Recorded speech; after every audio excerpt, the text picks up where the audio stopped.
Hello, beautiful humans. Welcome to the Midlife Revolution. I'm your host, Megan Connor. And this afternoon, we're going to be talking about the story of London Valdez. London Valdez is described by her mom, Brittany, as her sunshine and her best friend. London had big brown eyes, curly hair, and a joyful spirit. She loved animals, had a goofy sense of humor, and dreamed of a better life despite her challenges. She was born the same year as my youngest daughter, 2009, in Ponca City, Oklahoma, which is about 100 miles north of Oklahoma City. But at 16, London had already had a difficult youth. Her alcohol problems started during the COVID-19 pandemic around age 13 or 14, when older boys next door to her introduced her to drinking. She dealt with learning disabilities and past self-harm issues, which her family addressed through counseling. In February of 2025, to get her away from the negative influences in Ponca City, London moved in with her grandmother, Liz Taylor, in the small town of Hooker, Oklahoma, a quiet panhandle community with under 2,000 people. Hooker was supposed to be a fresh start. No drugs, no parties, just stability. London was trying to turn things around. But as her mom, Brittany, pointed out later, there aren't any teen treatment facilities in the Oklahoma Panhandle. In fact, I don't know if there are any in Oklahoma at all. The closest facility is for adults, and it's in Oklahoma City, over 200 miles away from where London was living. But the context here is really crucial.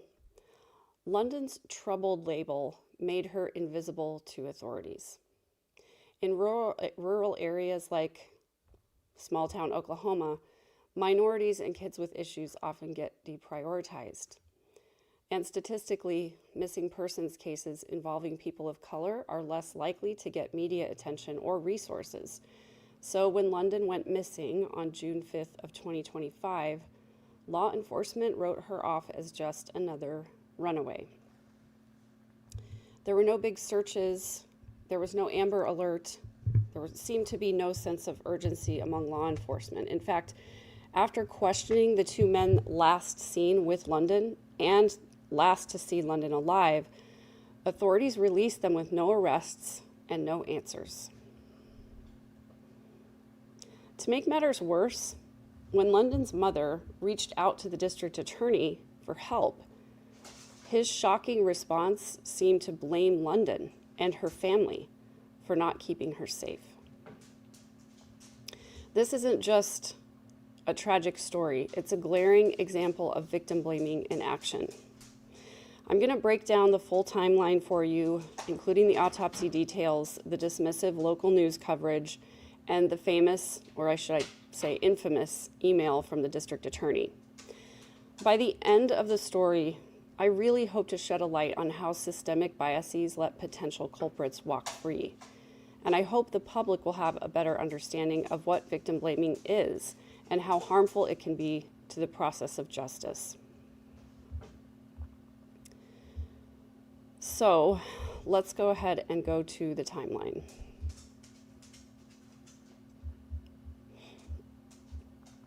On June 5th, 2025, around 11 a.m., London left her grandma's house in Hooker, saying that she'd be back later. She was picked up by 20-year-old Jose Minjares, a varsity football player from Beaver, Oklahoma, who graduated in 2023. Jose was a family acquaintance, but he had a history of domestic violence involving a minor, and we'll get into that a little bit later.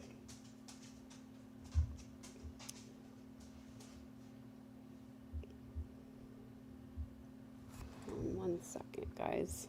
I want to make sure that I get all the facts correct over here.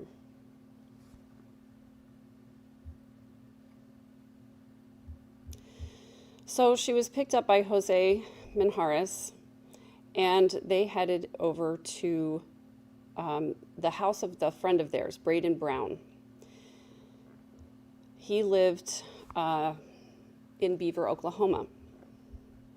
And witnesses saw the three of them at a gas station in Woodward, Kansas, buying a pack of Natty Light beer around 4 p.m. that day. Now, The panhandle of Oklahoma is not very big, and this little town in Kansas was just over the border, so it was only about 20 minutes away from where London's grandmother's house was.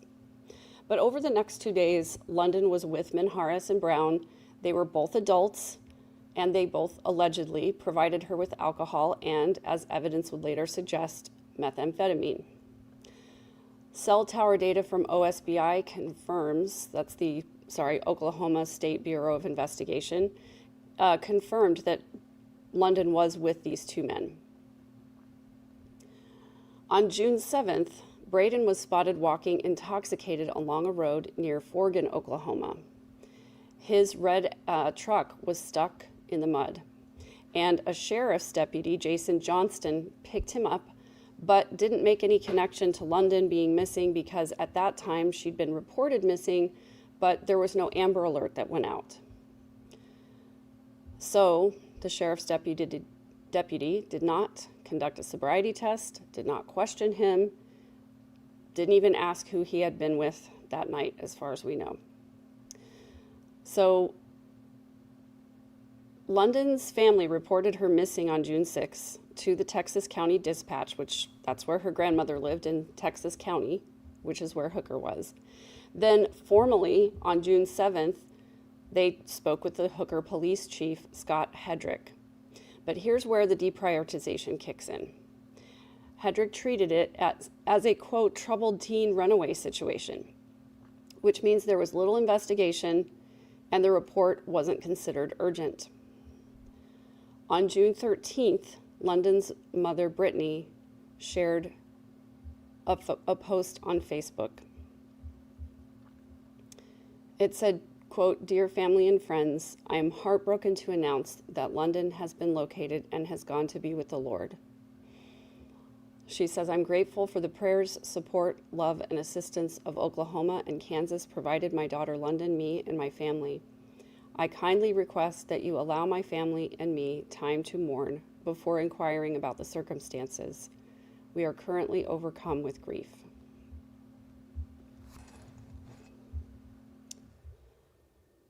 Earlier that day, Beaver County Sheriff Scott Mitchell issued a press release that a body had been found. It was located in Forgan, Oklahoma, about 30 miles southeast of where London had been last seen. And it was just across the intersection from where Braden Brown had abandoned his vehicle and was picked up 6 days earlier. In the press release, the sheriff stated, quote, "I would like to assure the public that at no time was there or is there any threat to the safety of our citizens and communities." Keep in mind that at the time of the press release, the two men London was last seen with, Jose Minharis and Braden Brown, had been located, questioned, and released. And London had no extra clothes or phone charger with her when she left her grandmother's house on June 5th. Local news reflected this level of apathy for the case. On July 23rd, KSCB News reported that her body had been identified, but noted that there was still no cause of death, and the two individuals last seen with her were also the last to see her alive, adding that no arrests had been made.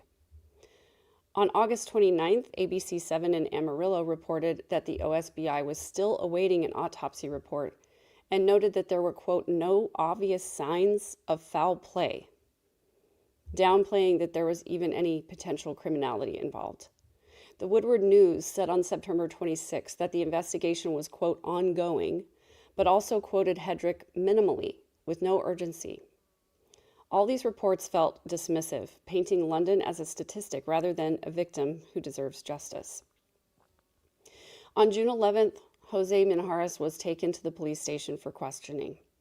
Minharis had a violent past, as I mentioned. According to an application for a restraining order against him, the complainant claimed that Minharis pulled her sister out of the house by her hair when she was around 17 years old.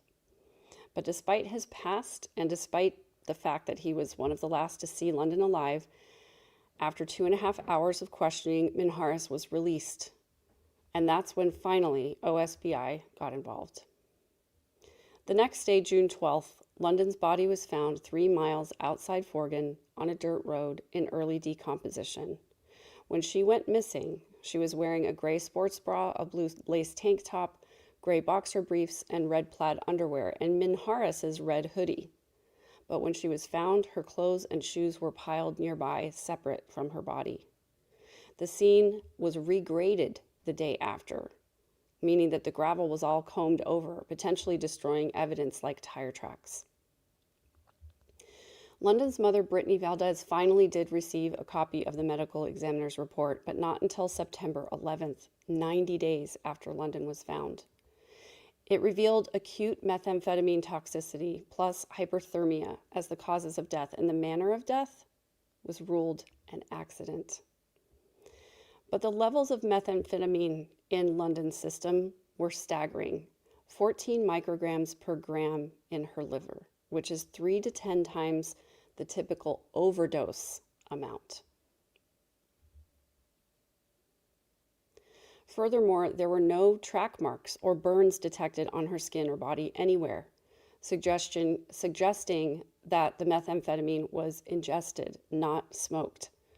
According to Brittany, London had no history of any drug use at all. Her family insists this was her first exposure.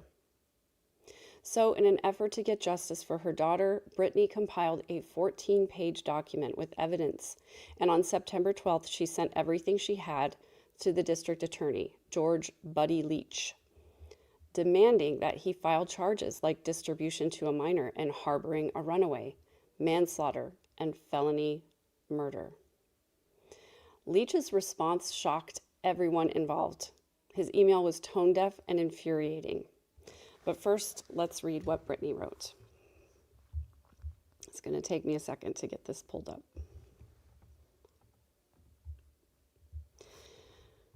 So, dated Friday, September 12th, 2025, to George Buddy Leach, District Attorney of Texas County, Oklahoma, regarding a request for criminal charges in the death of London Valdez. Dear District Attorney Leach, I'm writing as the deeply concerned mother to request immediate prosecutorial action regarding the tragic death of London Valdez, who was found deceased 3 miles outside of Forgan, Oklahoma on June 12, 2025. Based on the available evidence and applicable Oklahoma law, there is more than sufficient cause for the arrests and charging of Braden Brown and Jose Minhares. Then she gives an overview of the evidence.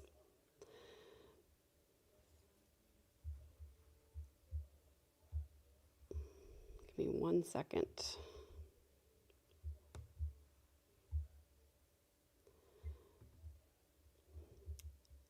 Evidence overview. Continuous association. OSBI cell tower analysis confirms London Valdez was with Braden Brown for the 2 days preceding her death.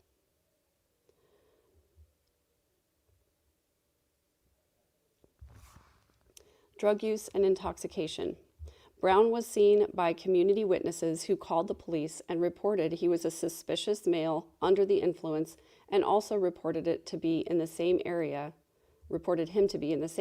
as London's body was later found, and he was later located in the same area, observed, picked up, and transported home to his father, Leo Brown's home, by law enforcement Sheriff Jason Johnston, who was reported to my family and OSBI Special Agent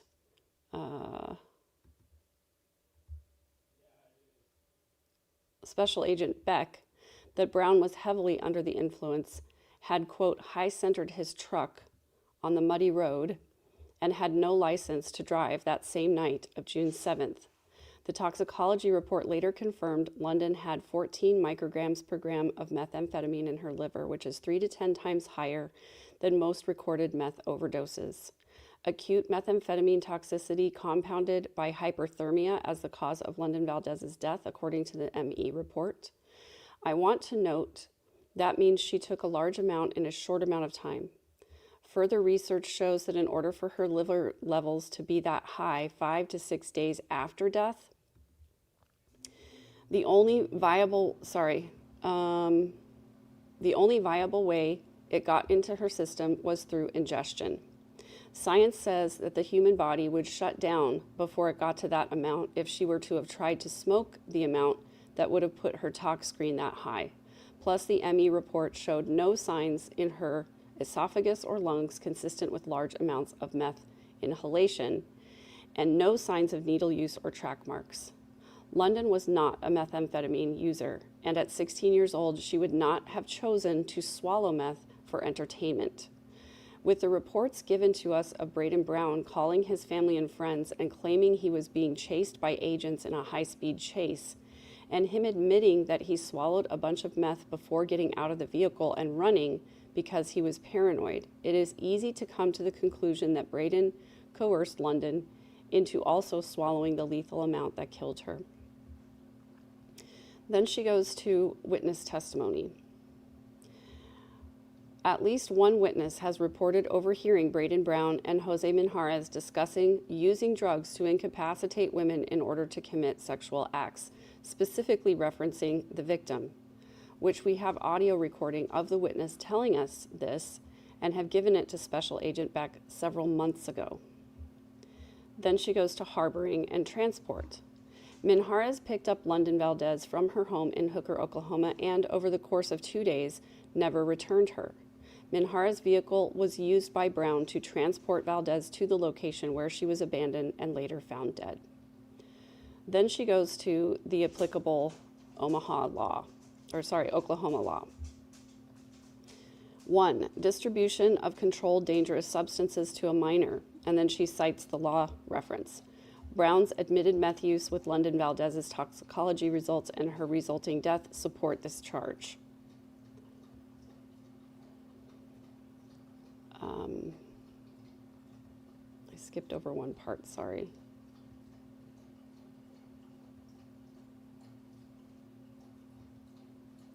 Two, child endangerment / child neglect.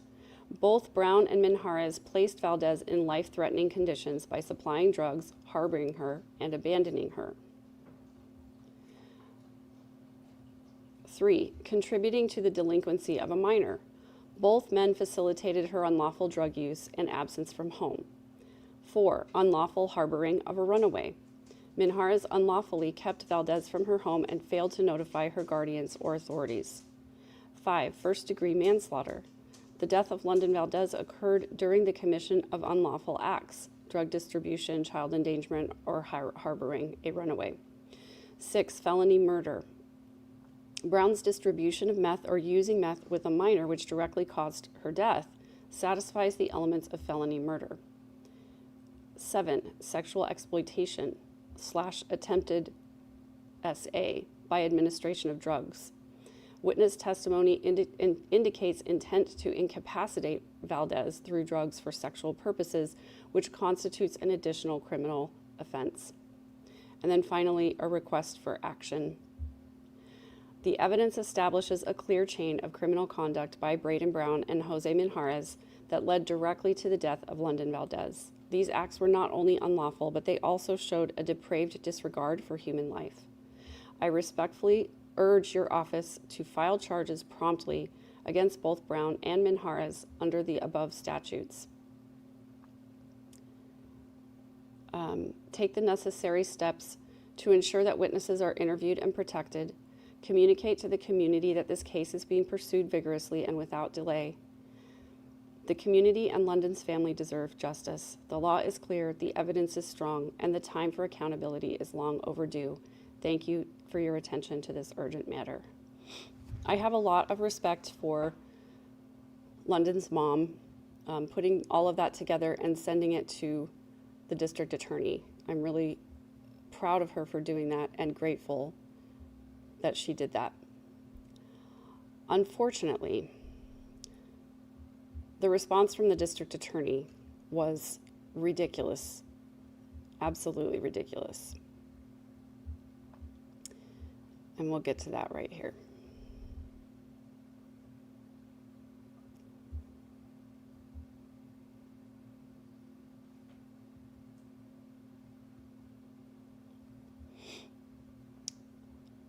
So the district attorney, Buddy Leach, responds.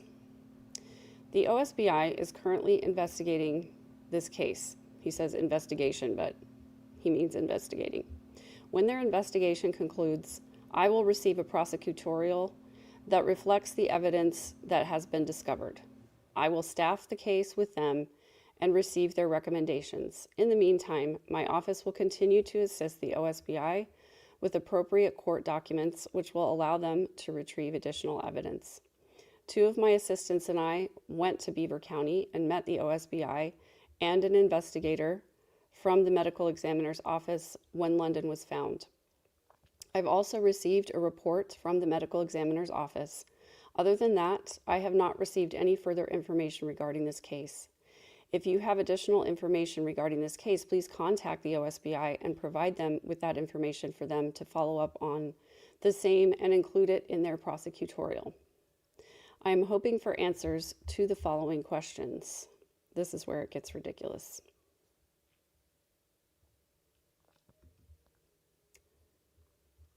Give me just a second.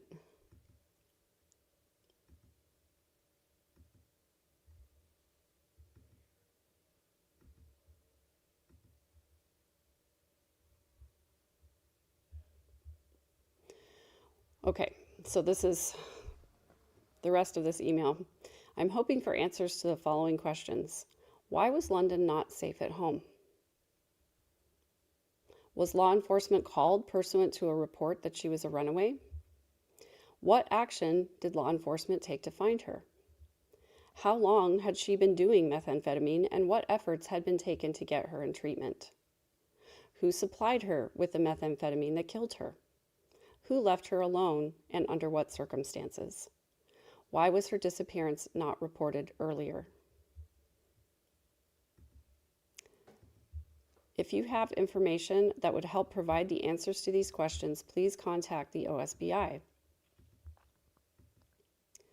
London should have been in the safety of her home, in bed, and drug-free. That's what the DA sent back to the grieving mother. And this is about my 3rd or 4th time reading through it, which is why I myself am not showing signs of extreme anger and frustration, because that's what I felt when I first read it.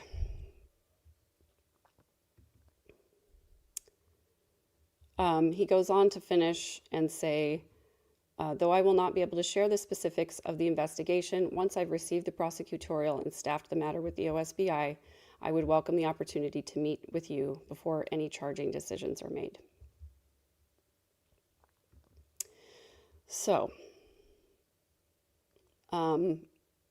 they went ahead, Brittany Valdez, who's London's mom, and London's sister, went ahead and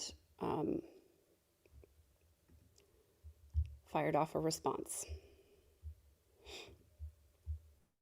Brittany and I would love to answer some of these questions for you, a lot of which should have been answered by OSBI. Why was London not safe at home? Here's the answer that they just put the answer right underneath the question. London was safe at home. In fact, London lived with my mom in Hooker because we thought it was the safest place on earth.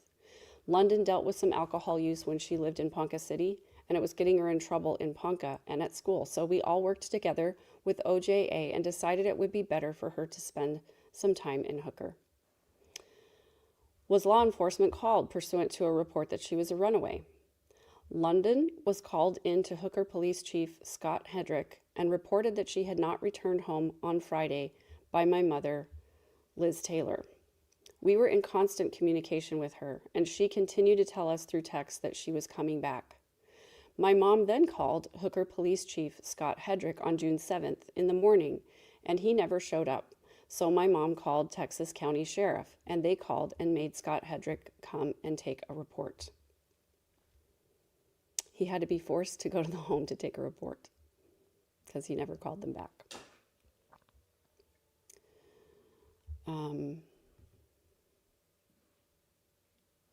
What action did law enforcement take to find her? Until your office called OSBI in on the case, it seemed that law enforcement was not doing anything. They continuously put London and our family down, treating her like just another delinquent in the community, saying things like, quote, "I can't wait until this child turns 18," and, quote, "You act like she is dead already," which when he said that, she had been dead for several days. Also saying he knew the family of Braden Brown and, quote, "just couldn't see them involved in this like that."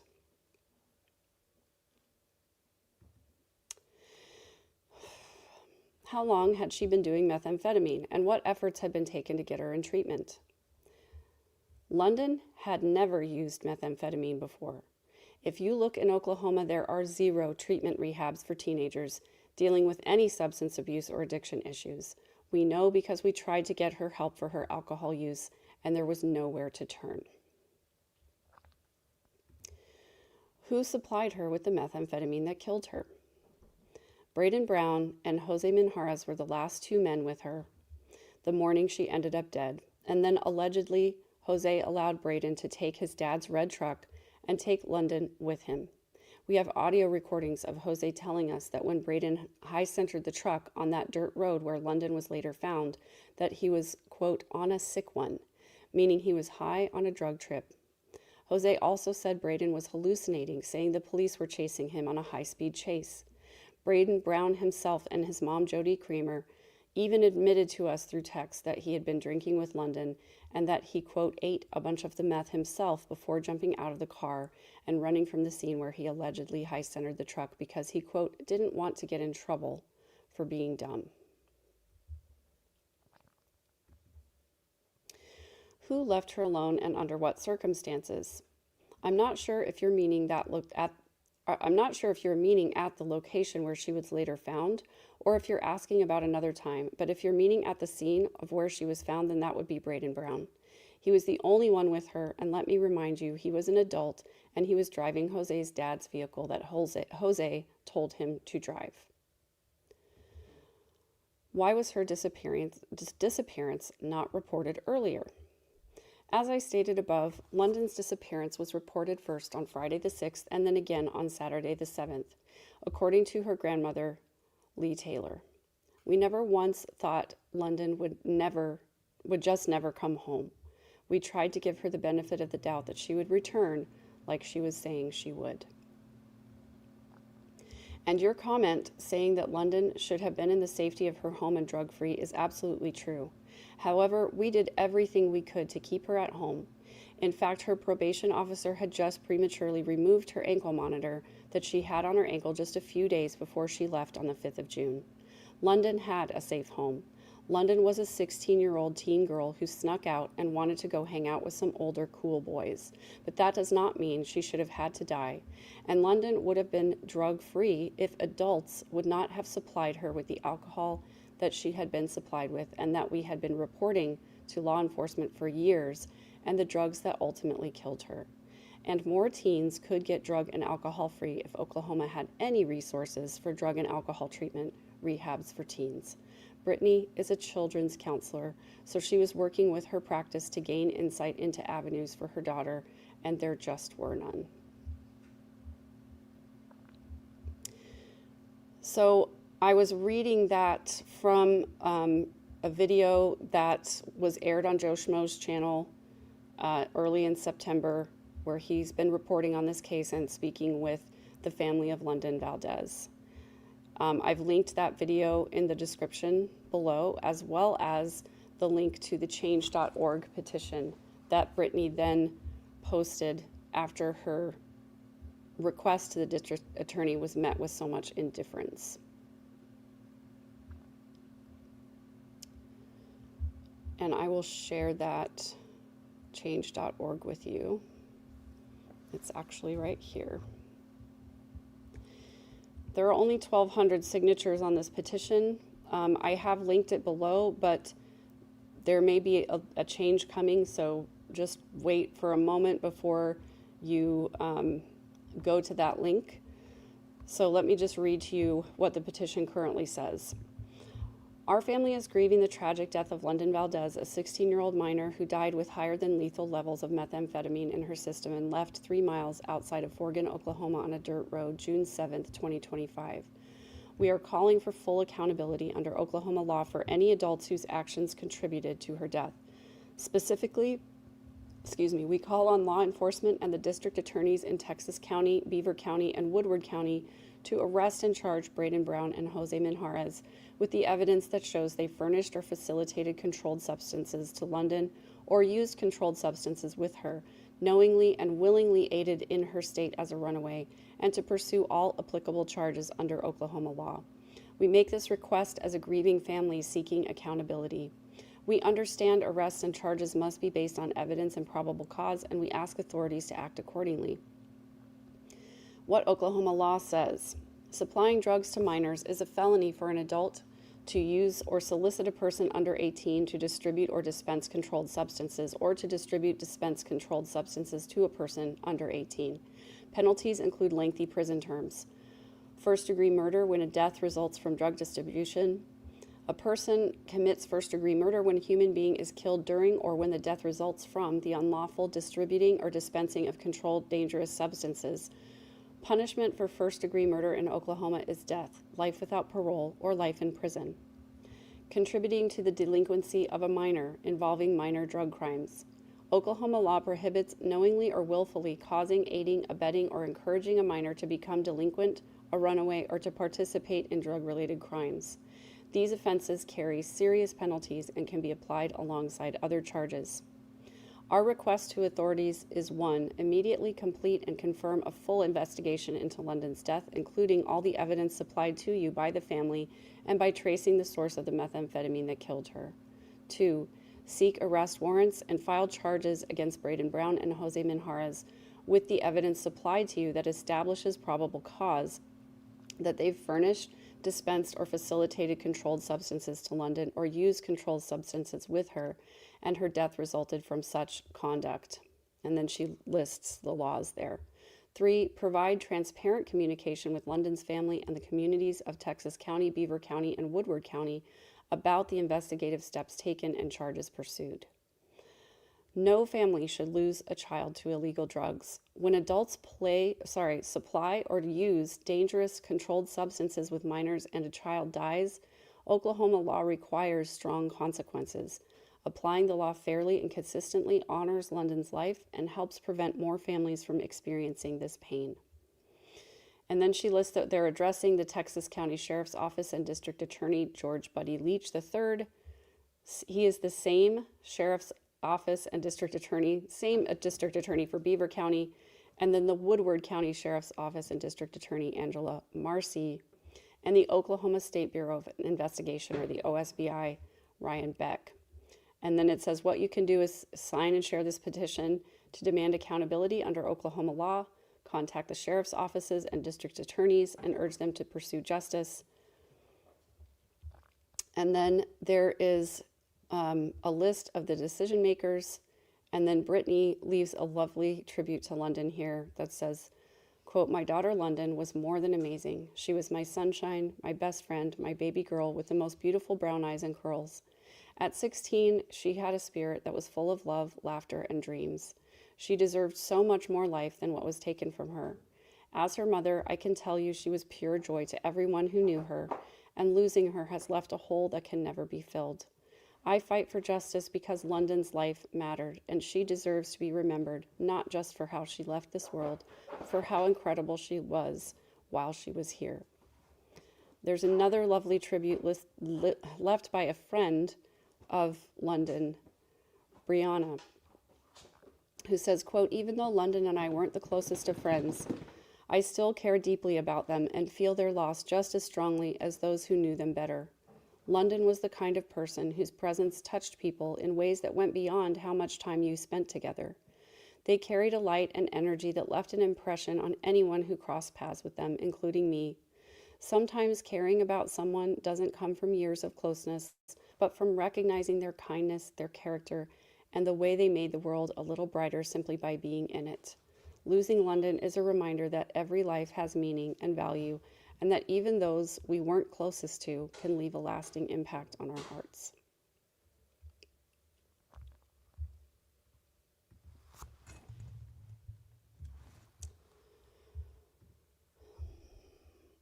I want to share with you now some information about victim blaming.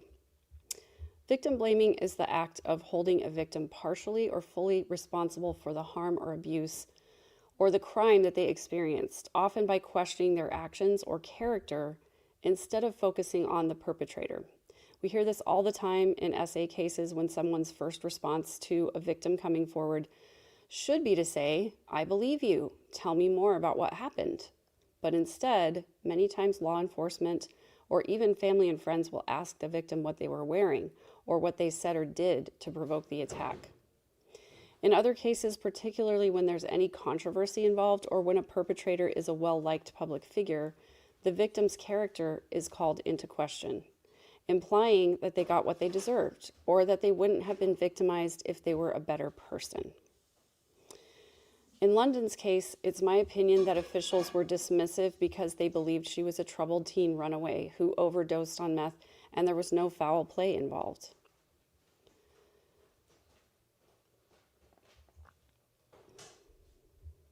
I just keep coming back to that email that came from the district attorney asking why London wasn't safe at home and saying that she should have been in the safety of her home, in bed, and drug-free. There was no sympathy from him, only blame for London and tone-deaf questions for her grieving mother. Again, on October 7th, Joe Schmo published another video that was a call between himself and OSBI Public Information Officer Hunter McKee, where OSBI confirmed that there were no arrests, no suspects, and no persons of interest. And for those of you saying in the chat, yes, I'm really aware that the DA is a problematic figure, and I have other things that I have investigated and looked into that I'm not quite ready to talk about yet. But I will. Now I just want to share with you some statistics on homicide clearance rates. Clearance rate is the percentage of cases that are solved by arrest or identification. And nationally, homicide clearance rates in the United States have declined to about 52% as of 2020. However, there's a lot of variable in the rates, and they're going to vary significantly by victim race, with cases involving minority victims like London much less likely to be solved. In 2015, the overall homicide clearance rate was 61.5%, but for people of color, police failed to identify key offender traits like a relationship to a victim in 40% of the cases. For white victims, this failure occurred in only 22% of the cases. For gun homicides, which are harder to solve, disproportionately affected populations are Black victims, Hispanic victims, and people of color in general. 78% of people of color, 78% of the Black victims of violence are killed by guns, while it's only 57% of white victims of violence, which contributes to the lower clearance rates. Sorry, there's a fly flying around. Then the statistics on missing persons investigations are even more troubling to me because they reveal a disparity in both reporting and investigation, and it's often tied to media coverage and resource allocation. So annually, the total number of missing persons cases in the United States is around 600,000. People of color make up about 40% of those cases, with the majority of those being Black individuals. Now, Black people make up 14% of the population of the United States. And so to realize that they make up 38% of the missing persons cases is a huge, huge disparity, meaning that Black individuals go missing at a hugely disproportionate rate. And Black children make up a huge amount of those as well. Overall, 59% of missing children are persons of color. Now, in cases involving Black and other minority missing persons, they're much less likely to be solved, partly due to lower media coverage, which is that missing white woman syndrome, where white women receive disproportionately more attention in the media than other cases do. And less media coverage correlates with poorer investigation outcomes, such as initial attention. When you initially give a lot of attention to a case right in the hours where someone goes missing, that directly impacts the case resolution. There are also systemic issues like disparities in reporting and resource utilization for ethnic minorities, with overrepresentation in missing populations but under prioritization in the investigations. So these statistics underscore broader systemic biases where minority victims often receive fewer resources in both reporting and investigative phases compared to white victims. In this case, I'm happy to report that this morning I discovered there had been a media release from the OSBI, and I'll share that with you right now.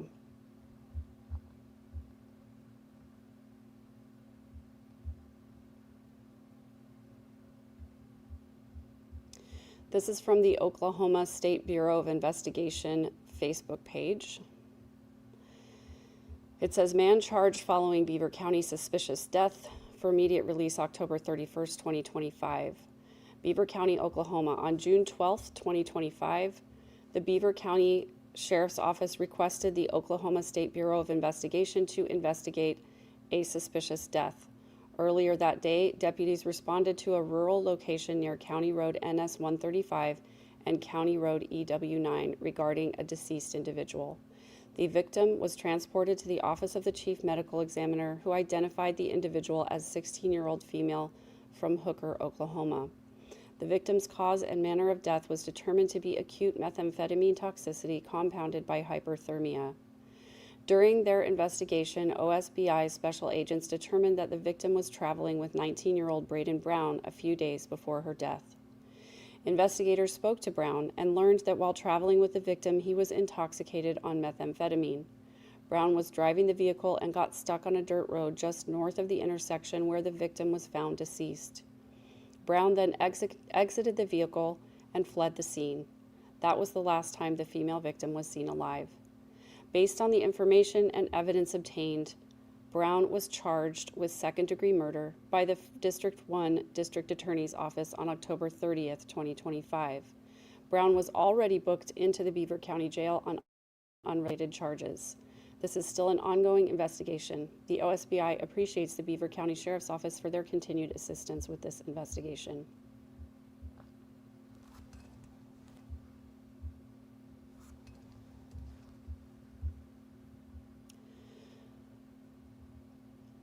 So, law enforcement has a reputation for deprioritizing, quote, problematic victims, troubled teens, and minorities like London. The question we need to ask is, if London had been a white straight-A student, would searches have started immediately? Would the outcome have been different if London hadn't been labeled as a troubled teen? Would law enforcement have found her before she was allegedly killed if they had acted right away instead of waiting until her body was found? Mostly my question is, would the officer who picked up Braden Brown have questioned him or detained him if there had been an active Amber Alert out for London? And when they questioned Jose Minjares, did they even ask the right questions based on the fact that they just thought she was a runaway instead of this being an emergency that should have been investigated earlier? I'm going to continue to report on this case as more new information comes out. But until then, I want to give my thanks to Joe Schmo, 88, for his work with London's family, and my heart is with London's mother and sister and grandmother and all who loved and cared about London as they grieve and continue to seek justice. I haven't been able to see if there have been questions in the chat because I've been looking at what I've been sharing with you here, but I want to thank you for being here and for caring about justice for London. And I also do want to say, I did see this little comment come in, so tired RN. All teen lives matter, even troubled teens. Troubled teens are at-risk youth, and high risk for abuse and exploitation. They're at risk for death, and I want to say trafficking as well. Helping youth is really, really important to me as well, and they need to get proper mental health care. I also hope that London's mom, Brittany, is successful in getting the attention she needs in order to have either laws passed or to have a lot more attention given to the fact that there aren't treatment facilities for teens in Oklahoma. And I think that having that as a resource is something that's really important in a state where alcohol use is high and where especially alcohol use by minors is high. And obviously methamphetamine use is high. I think that would be an important first step to honoring London's life. Thanks, Joe Schmo, for being here. I'm also grateful for the work that you've done on this case. I wouldn't have known about it if it hadn't have been for your coverage, and I've been working on making sure that I get all the facts correct and together in a way that people can understand them and be informed about what happened. Debbie Niner fan, I do not really schedule my lives, unfortunately. I have another channel called Ex-Mormon Snark, where I mostly talk about my growing up in the LDS church with my friend Kirsten.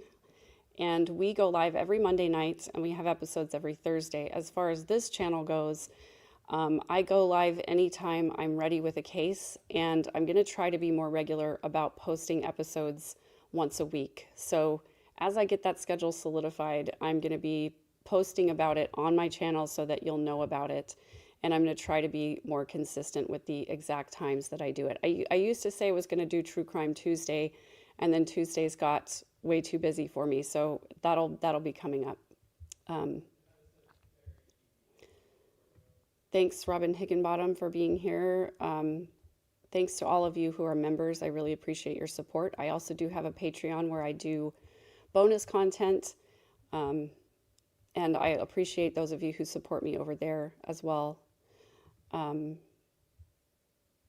Chats with Lori, good to see you here as well. And definitely, we can never have too many mental health resources for teens. I believe if we can get better treatment for teens, then we will have a lot less crime coming from adults if we fix these problems earlier in people's lives.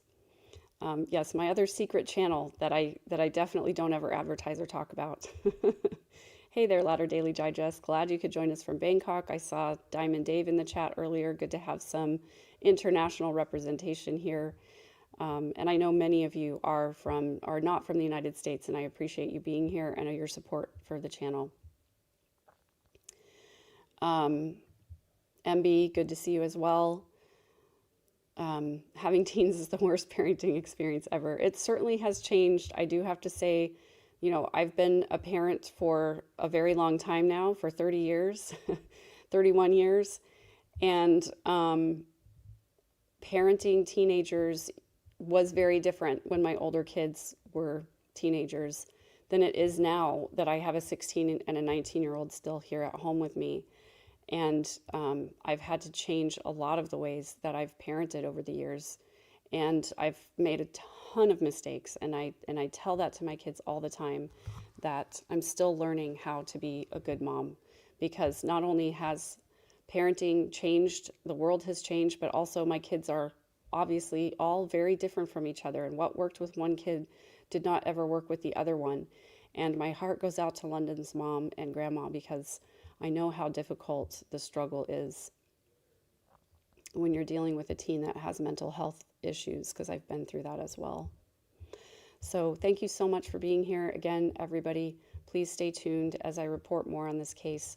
Justice for London and London's family.